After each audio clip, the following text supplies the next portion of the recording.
దయచేసి ఈ వీడియో ప్రతి రైతన్నకు షేర్ చేయండి. ఫస్ట్ ప్లే స్టోర్ ఓపెన్ చేసి framework for fertiliser sale అని టైప్ చేసి యాప్ ఇన్స్టాల్ చేసుకోండి. ఇప్పుడు మన రాష్ట్రాన్ని సెలెక్ట్ చేసుకోవాలి.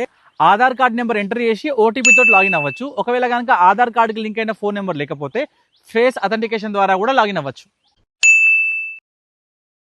మనం ఫార్మర్ రిజిస్టర్ చేసుకున్న డీటెయిల్స్ మొత్తం ఇక్కడ కనిపిస్తాయి. ఏ పంట పండించుకోబోతున్నామో ఎంచుకోవాలి. పంట వర్గం అని కనిపిస్తుంది కదా, వరి, మొక్కజొన్న లాంటి పంటలు పండిస్తున్నట్లయితే సెరల్స్ అనే ఆప్షన్ సెలెక్ట్ చేసుకుంటే ఇవన్నీ కనిపిస్తాయి. వాటిని సెలెక్ట్ చేసుకొని పండించబోయే పంటని నిర్ధారించండి. ఇప్పుడు మన భూమి సర్వే నెంబర్ని సెలెక్ట్ చేసుకొని కింద ఉన్న ఎరువుల కోసం దరఖాస్తు చేయండి అనే ఆప్షన్ కంటిన్యూ చేస్తే మనకున్న భూమి సాగు చేసే పంటను బట్టి ఎంత ఎరువు వస్తుంది అనేది ఇట్లా చూపిస్తుంది. అవును కొనసాగించండి అని కంటిన్యూ చేయండి. మనకు వచ్చే ఎరువుల బస్తాలలో ఎన్ని బస్తాలు తీసుకుందాం అనుకుంటున్నామో అన్ని బస్తాలు సెలెక్ట్ చేసుకోవాలి.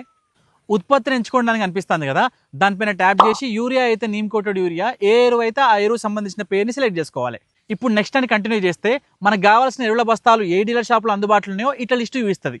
ఏది కావాలో ఆ ప్రోడక్ట్ గ్రూప్ని ఇట్లా సెలెక్ట్ చేసుకొని నెక్స్ట్ అని కంటిన్యూ చేయండి. ఇక మనం బుక్ చేసుకున్న ఎరువులు తేవడానికి మనం కాకుండా వేరే వాళ్ళని పంపిస్తే వాళ్ళకి సంబంధించిన ఆధార్ కార్డు మరియు ఫోన్ నెంబర్ ఎంటర్ చేసి సమర్పించాలి. ఒకవేళ మనమే తెచ్చుకుందాం అనుకుంటే రైతు స్వయంగా అనే ఆప్షన్ సెలెక్ట్ చేసుకొని మన ఫోన్ నెంబర్ ఎంటర్ చేసి సమర్పించాలి. ఎన్ని చోట్ల బుక్ చేసుకున్నామో అన్ని క్యూఆర్ కోడ్లు వస్తాయి. ఈ క్యూఆర్ కోడ్లు వచ్చినాయంటే సక్సెస్ఫుల్ బుక్ అయినట్టే.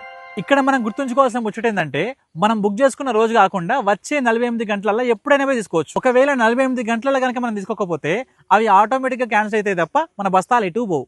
ఈ యాప్ కోసం కామెంట్ సెక్షన్ లో యాప్ అని కామెంట్ చేయండి. మరిన్ని అప్డేట్స్ కోసం మన రైతు పలక పేజ్ని ఫాలో చేయండి.